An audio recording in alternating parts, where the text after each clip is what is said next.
May plano daw na patayin ng isang presidente. Grabe no? Ito yung napakatinding akusasyon na gumugulo ngayon sa politika natin sa Pilipinas. At yan mismo ang hihimayin natin. Lahat ng anggulo, lahat ng paratang. Sige, simulan natin sa pinagaugat ng lahat ng to. Saan ba nagsimula ang gulo? Dito sa isang nakakagulat na paratang na talaga namang nagpasiklob sa buong issue. Ito, pakinggan nyo. Ito yung mismong sinabi ni Congressman Kiko Barzaga na nagpaapoy sa lahat. Isang akusasyon na diretso sa pinakamataas na pwesto sa gobyerno. So ano ba yung paratang?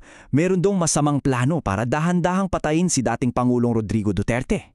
Paano? Sa pamamagitan daw ng pagpapabaya sa kalusugan niya habang nasa kustodya ng International Criminal Court. Alam niyo, yung tinatawag na slow kill na sinasabing kagagawan daw ng kasalukuyang administrasyon.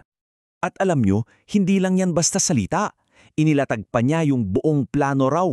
May detalye pa. Galing daw sa isang private intelligence network sa The Hague. At, take note, may kasamang mabigat na babala.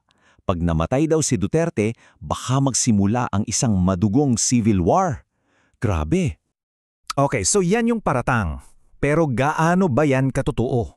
Yan ang tanong. Tingnan naman natin ngayon kung ano ba talaga ang sitwasyon doon sa The Hague.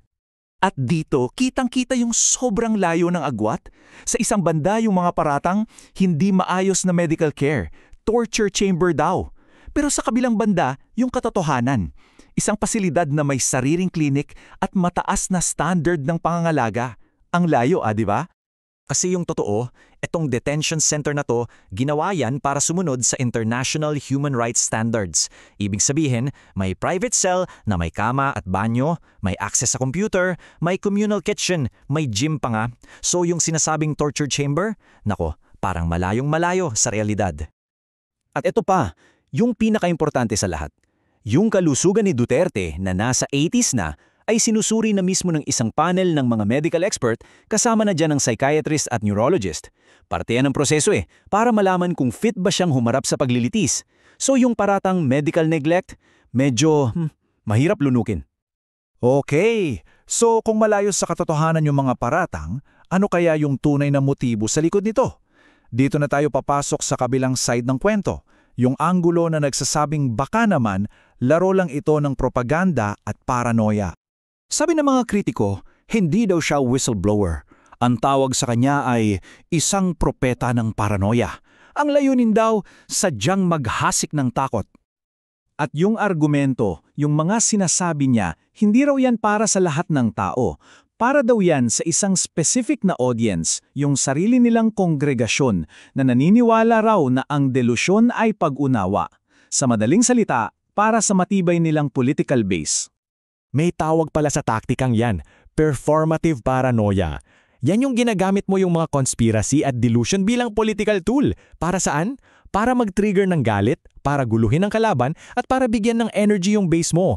Sinasabi na parte raw ito ng mas malaking Duterte disinformation architecture na ang goal ay magtago sa anumang pananagutan. Pero teka, hindi nagtatapos dyan ang kwento. Yung akusasyon kasi ni Barzaga, hindi yan nangyari in a vacuum, ika nga. Isa lang daw yung kabanata sa isang mas malalim at mas delikadong alitan. At dito, may kasama ng totoong mga banta sa buhay. At dito na pumapasok yung sinasabi ng mga kritiko na projection. Yung bang inaakusahan mo yung iba ng isang bagay na ikaw mismo ang gumagawa.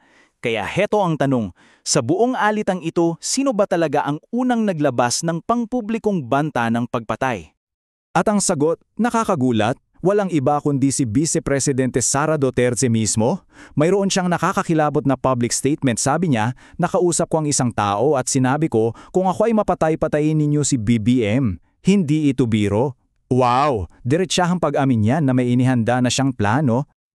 At seryoso yan ha. Hindi yan biro. Yung mismong gobyerno tinuring yung pahayag na yan bilang isang aktibong banta sa national security.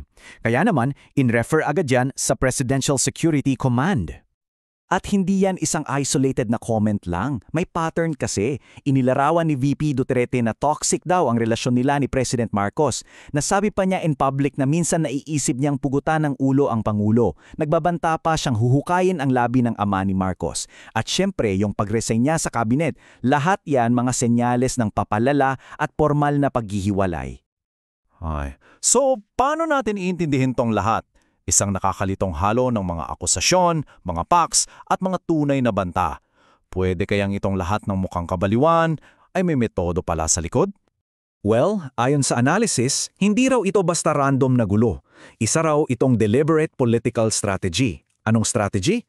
Gamitin ang paranoia para manatiling relevant at makapangyari. Ang endgame, baliktarin ng katotohanan.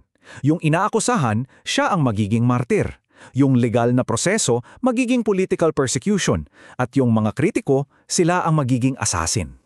Parang may playbook, no? Step 1, maglabas ka ng isang shocking na akusasyon. Step 2, sabihin mong yung legal accountability ay political persecution. Step 3, pakainin mo yung base mo ng mga conspiracy theory tungkol sa pagiging martir.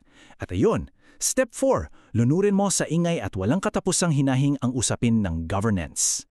Kaya sa huli, maiiwan tayo sa isang mabigat na tanong.